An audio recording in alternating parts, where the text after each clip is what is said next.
आज हम सुनने जा रहे हैं कामिका एकादशी व्रत की कथा। अर्जुन कहते हैं, हे प्रभु, मैंने आषाढ़ माह के शुक्ल पक्ष की देवशयनी एकादशी का सविस्तार वर्णन सुना। अब आप मुझे श्रावण माह के कृष्ण पक्ष की एकादशी की कथा सुनाने की कृपा करें। इस एकादशी का नाम क्या है, इसकी विधि क्या है, इसमें किस देवता का पूजन होता है, इसका उपवास करने से मनुष्य को किस फल की प्राप्ति होती है। तब भगवान श्री कृष्ण कहते हैं, हे श्रेष्ठ धनुर्धर, मैं श्रावण माह के पवित्र एकादशी की कथा सुनाता हूँ, ध्यान पूर्वक सुनो।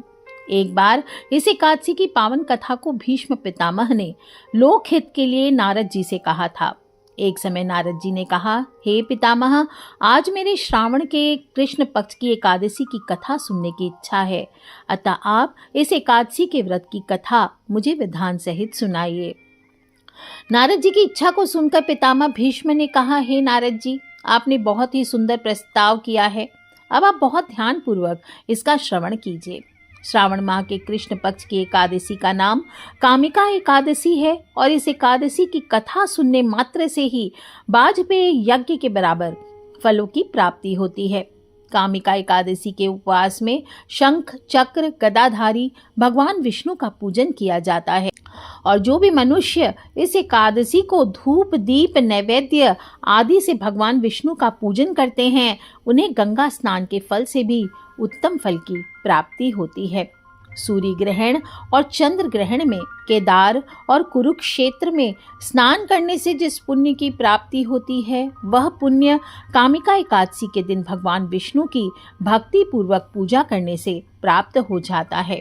भगवान विष्णु की श्रावण माह में भक्ति पूर्वक पूजा करने का फल समुद्र और वन सहित पृथ्वी दान करने के फल से भी ज्यादा होता है। व्यतिपात में गंडकी नदी में स्नान करने से जो फल प्राप्त होता है, वह फल भगवान श्री हरि विष्णु की पूजा करने से मिल जाता है। संसार में भगवान की पूजा का फल सबसे ज्यादा है, अतः भक्ति पूर्वक भगवान की पूजा न भी बन सके तो श्रावण माह के कृष्ण पक्ष की कामिका एकादशी का उपवास अवश्य करना चाहिए। आभूषणों से युक्त बछड़ा सहित गौदान करने से जो फल मिलता है, वह फल कामिका एकादशी के उपवास से मिल जाता है। जो उत्तम द्विज श्रावण माह के कृष्ण पक्ष की कामिका एकादशी का उपवास करते हैं तथा भगवान विष्णु का पूजन करते हैं, उनसे सभी देव, नाग, किन्नर, पितृ आदि की पूजा हो जाती है। इसलिए पाप से डरने वाले व्यक्तियों को विधि विधान सहित इस उपवास को अवश्य करना चाहिए। संसार सागर तथा पापों में फंसे हुए मनुष्यों को इनसे मुक्ति के लिए कामिका एकादशी का व्रत करना चाहिए। कामिका एकादशी के उपवास से भी पाप नष्ट होते हैं। संसार में इससे अधिक पापों को नष्ट करने वाला कोई उपाय नहीं है। हे नारद जी, स्वयं भगवान ने अपने मुख से कहा है कि मनुष्यों को अध्यात्म विद्या से जो फल प्राप्त होता है, उससे अधिक फल कामिका एकादशी का व्रत करने से मिल जाता है। इस उपवास को करने से मनुष्य को न यमराज के दर्शन होते हैं, न ही नरक के कष्ट भोगने पड़ते हैं और वह स्वयं स्वर्ग का अधिकारी बन जाता है। जो भी मनुष्य इस दिन तुलसी दल से भक्ति पूर्वक भगवान विष्णु का पूजन करते हैं, वे इस संसार सागर में रहते हुए भी इस प्रकार अलग रहते हैं जिस प्रकार कमल पुष्प जल में रहता हुआ जल से अलग रहता है। तुलसी दल से भगवान श्री हरि का पूजन करने का फल 1 बार स्वर्ण और 4 बार चांदी के दान के फल के बराबर होता है। भगवान विष्णु रत्न, मोती, मणि आदि आभूषणों की उपेक्षा तुलसी दल से अधिक प्रभावित होते हैं। जो भी मनुष्य प्रभु का तुलसी दल से आज पूजन करता है, उनके सभी पाप नष्ट हो जाते हैं।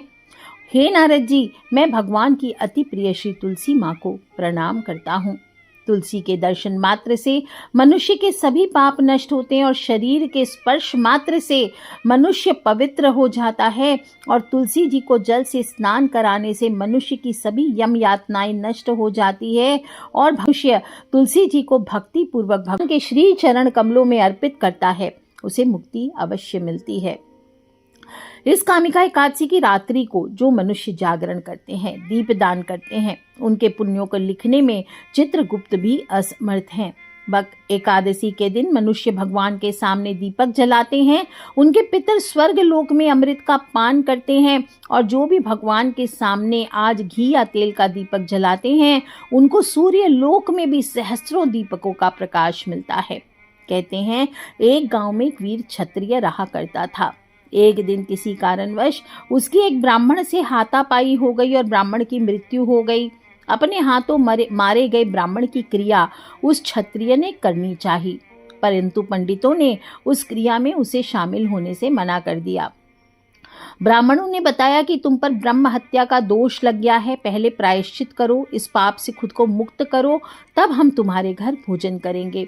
इस पर क्षत्रिय ने पूछा, इस पाप से मुक्त होने का उपाय क्या है? तब ब्राह्मणों ने बताया कि श्रावण मास के कृष्ण पक्ष की एकादशी को भक्ति भाव से भगवान श्रीधर का व्रत और पूजन कर ब्राह्मणों को भोजन करा के सदस्यता के साथ आशीर्वाद प्राप्त करने से इस पाप से मुक्ति मिलेगी। पंडितों के बताए हुए तरीके पर व्रत करने वाली रात में भगवान श्रीधर ने क्षत्रिय को दर्शन देकर कहा कि तुम्हें ब्रह्म हत्या के दोष से मुक्ति मिल गई है। इस व्रत के करने से ब्रह्म हत्या आदि के सभी पाप नष्ट होते हैं और इहलोक में सुख भोग कर प्राणी अंत में विष्णु लोक को जाते हैं। इस कामिका एकादशी के महात्म्य के श्रवण और पठन से मनुष्य स्वर्ग लोक को प्राप्त करते हैं। बोलिए जी जय श्री हरि विष्णु भगवान की जय।